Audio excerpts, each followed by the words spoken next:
ஜோதிகா அவர்கள் இந்த மாதிரியான ஒரு ட்ரெஸ் பண்ணிட்டு அது எந்த அளவுக்கு பேசப்படுது நீங்களே கூட ரொம்ப ரொம்ப ஒரு ஸ்ட்ராங்கான ஒரு விமர்சனம் வச்சிருக்கீங்க சார். ஏன் சிவகுமார் அவர்கள் இந்த மாதிரி கண்டிக்க கூடாதா? ஜோதிகாவை பொறுத்தவரை அந்த அம்மா சிவகுமார் குடும்பத்திற்கு கடுகளவும் சினிமாங்கிறது என்ன கிளாமர் தானே. நீங்கள் சினிமாவில் பார்க்குறத விட அவங்கள பற்றி கிசி எதை வருதான்னு தான் ரசிகன் நோண்டுறான். அப்படி பழக்கமாகி போச்சு. அந்த உடை அணிந்து கொண்டு போனது அவங்களுக்கு விருப்பமான விஷயம், அது அவங்களுடைய தனிப்பட்ட விஷயம். அது யார் கவலைப்படணும்னா சூர்யா கவலைப்படணும், இல்லை சூர்யாவுடைய 2 குழந்தைங்க கவலை பண்ணணும். அதே அவங்களே அதை பற்றி கவலைப்படலை. ரசிகர்கள் கவலைப்பட வேண்டிய அவசியம் இல்லை. இது நாள் வரைக்கும் அந்த அம்மா மேலே ஏதாவது கிசு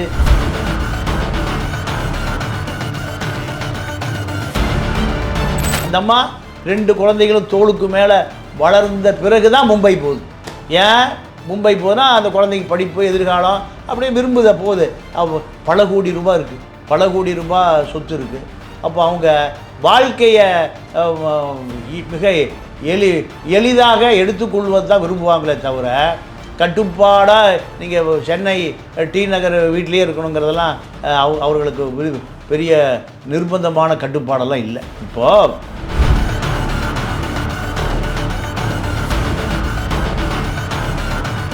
ஜோதிகாவுக்கு எதாவது கிசு இருக்குமா?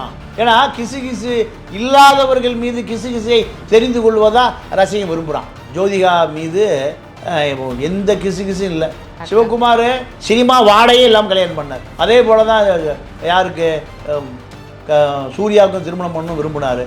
அவர் ஜோதிகாவை அடைந்தால் மகாதேவி, இல்லையேல் மரண தேவிட்டார். அவர் விருப்பத்தை விட்டார்.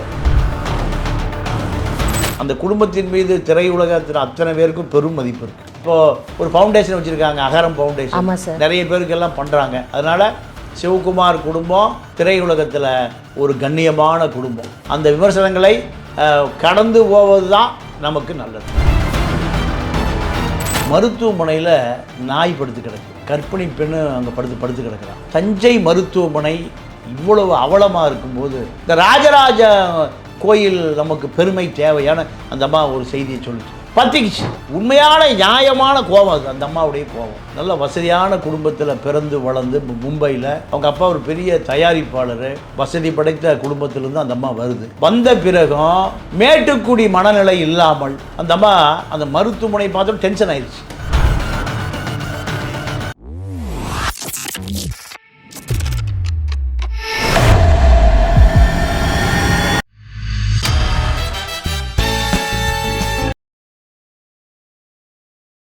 பிபிடி சினிமா நேயர்கள் அனைவருக்கும் வணக்கம். இன்னைக்கு நம்மளோட தமிழா பாண்டியன் சார் தான் இருக்காரு. அவர்கிட்ட நிறைய விஷயங்கள் கேட்டு தெரிஞ்சுக்கலாம். நிகழ்ச்சிக்கு போகலாம். வணக்கம் சார், எப்படி சார் இருக்கீங்க? நல்லா இருக்கேன். சிவகுமார் அவர்கள் ஃபேமிலி பற்றி நமக்கு தெரியும். இல்லை அவங்க மேலேயோ இல்லை சூர்யா அவர்கள் மேலேயோ கார்த்தி அவர்கள் மேலேயோ எந்த மாதிரியான ஒரு கிசுப்போ நம்ம பார்த்ததும் கிடையாது, வந்ததும் கிடையாது. இப்போ அது நடுவில் ஜோதிகா அவர்கள் இந்த மாதிரியான ஒரு ட்ரெஸ் பண்ணிட்டு ஒரு ஃபிலிம்ஃபேர் அவார்ட் போனது, அதுவும் மும்பையில், அது எந்த அளவுக்கு பேசப்படுது நீங்களே கூட ரொம்ப ரொம்ப ஒரு ஸ்ட்ராங்கான ஒரு விமர்சனம் வச்சிருக்கீங்க சார். இதனால படம் வரப்போது இந்த டைம்ல இந்த மாதிரியான விஷயங்கள் பேசப்படுது. இதுவே ஒரு படத்துக்கான ப்ரமோஷன். ஏன் சிவகுமார் அவர்கள் இந்த மாதிரி கண்டிக்க கூடாதா? அவர் எப்பேற்பட்ட ஒரு ஃபேமிலியில வந்திருக்காரு, ஊருக்கு தான் உபதேசமா பலதரப்பட்ட விமர்சனங்கள் இன்னுமே ஓடிட்டு தான் சார் இருக்கு. ஏன் சார் அந்த மாதிரியான ஒரு விஷயம்? சரி, ஒரு நடிகை அவங்க ரோல் மாடலாக இருக்கணும், அதையும் தாண்டி அவங்க இந்த மாதிரியான ஒரு ட்ரெஸ் பண்ணிட்டு போகிறது தவறு தான், அது யாருமே என்கரேஜ் பண்ணல.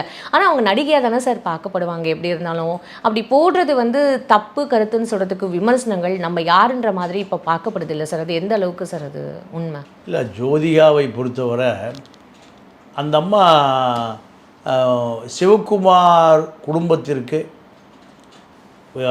கடுகளவும் குறைவில்லாத மருமக தான். ஏன்னா இந்த அம்மா ஒரு தஞ்சாவூர் போது ஒரு ஷூட்டிங் போன பிறகு மருத்துவமனையை பார்க்குது.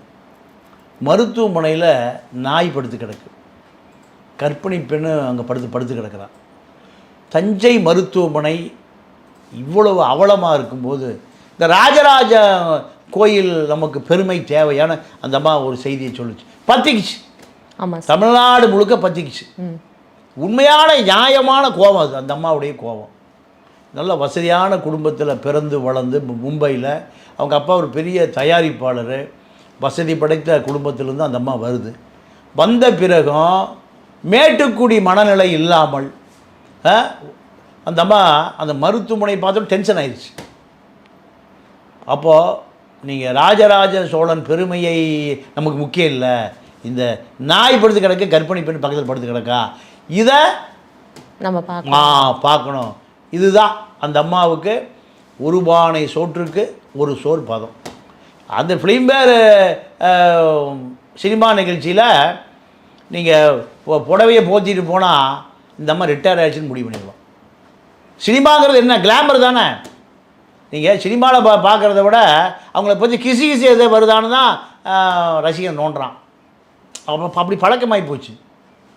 அப்போது அந்த அம்மா அந்த ஃபிலிம்பேர் விருதில் அந்த உடை அணிந்து கொண்டு போனது அவங்களுக்கு விருப்பமான விஷயம், அது அவங்களுடைய தனிப்பட்ட விஷயம். அது யார் கவலைப்படணும்னா சூர்யா கவலைப்படணும், இல்லை சூர்யாவுடைய 2 குழந்தைங்க கவலைப்படணும். அதே அவங்களே அதை பற்றி கவலைப்படலை. ரசிகர்கள் கவலைப்பட வேண்டிய அவசியம் இல்லை, கருத்து சொல்ல வேண்டிய அவசியம் இல்லை. இது நாள் வரைக்கும் அந்த அம்மா மேலே ஏதாவது கிசு ஏதாவது வந்திருக்கா உணர்ந்தாங்க. அவங்க அக்கா நக்மா பல கிசு வந்திருக்கு, பல விமர்சனம் வந்திருக்கு, சொல்ல முடியாத விமர்சனம்லாம் இருக்குது. யார் மேலே? நக்மா மேலே. ஆமாம். அப்போது ஜோதிகா மேலே அது போன்ற எந்த விமர்சனமும் இல்லை. சிவகுமார் குடும்பத்துக்கு அடக்கமான மாட்டுப்பொண் ஜோதிகா. அதில் அந்த அம்மா 2 குழந்தைகளும் தோளுக்கு மேலே வளர்ந்த பிறகு தான் மும்பை போகுது. ஏன் மும்பை போனால் அந்த குழந்தைக்கு படிப்பு எதிர்காலம் அப்படியே விரும்புத போகுது. பல கோடி ரூபாய் இருக்குது, பல கோடி ரூபாய் சொத்து இருக்குது. அப்போ அவங்க வாழ்க்கையை மிக எளிதாக எடுத்துக்கொள்வது தான் விரும்புவாங்களே தவிர கட்டுப்பாடாக நீங்கள் சென்னை டி நகர் வீட்டிலே இருக்கணுங்கிறதெல்லாம் அவர்களுக்கு பெரிய நிர்பந்தமான கட்டுப்பாடெல்லாம் இல்லை. இப்போது திரை விமர்சனம் என்பது திரைக்கலைஞர்களை சுற்றி விமர்சனம் பண்ணுவது தான் திரை விமர்சனம். இதை தான் ஸ்டைலு. யார் காலத்திலேருந்து வருது? வாலா, அதாவது எம்ஜி வல்லபன் காலத்தில், ஃபிலிமாலயா காலத்திலிருந்து நீங்கள் கொலை செய்யப்பட்ட இந்த சினிமா பேர் மறந்து போச்சு. அதாவது ஆரம்ப காலத்தில் இவரெல்லாம் ஜெயிலில் இருந்தார், என்எஸ் கிருஷ்ணன்லாம் ஜெயிலில் இருந்தார். ஜோதிகா உடைய ஃபிலிம்பேர் விருதில் அந்த அம்மா உடையை பற்றி நவீன காலத்தில் விமர்சிக்கிற இந்த விமர்சனத்திற்கு முன்பு நீங்கள் ஒரு 50-60 ஆண்டுகளுக்கு முன்பு லட்சுமிகாந்தன் என்ற ஒரு சினிமா விமர்சகர், பத்திரிகையாளர், அந்த காலத்தில் அச்சு ஊடகம், பிரிண்ட் மீடியா, அப்போ சாணி கலர் தான் வரும், கலர் கூட வராது. ஆனால் ஒட்டுமொத்த திரை உலகமே லட்சுமிகாந்தனை பார்த்தா நடுங்கும். அவ்வளோ பெரிய ஜாம்பவான். லட்சுமிகாந்தன் கொலை வழக்கில் என்எஸ் கிருஷ்ணன் உட்பட, பாகவதர் உட்பட அத்தனை பேர் ஜெயிலில் போய் அவங்க சேப்டரே முடிஞ்சு போச்சு. அப்போது சினிமாவை பொறுத்தவரை அவன் திரையில் பார்ப்பதை விட திரை மறைவில் பார்ப்பதான் விரும்புகிறான்.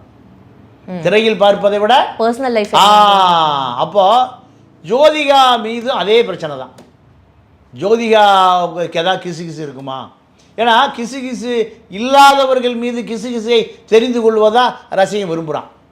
இதுதான் இப்போ ஜோதிகா மீது எந்த கிசுகிசும் இல்லை. எந்த பத்திரிகையாளர் சிவகுமார் உண்மையாகவே தன்னுடைய தாய் தந்தை திருமணம் செய்த ஒரு கிராமத்து பண்ணையார் குடும்பத்து பெண்ணை திருமணம் பண்ணிக்கிட்டார். அவர் நினச்சிருந்தா பெரிய பெரிய நடிகைகளாக இருந்தாங்க, உச்ச நடிகைகள்.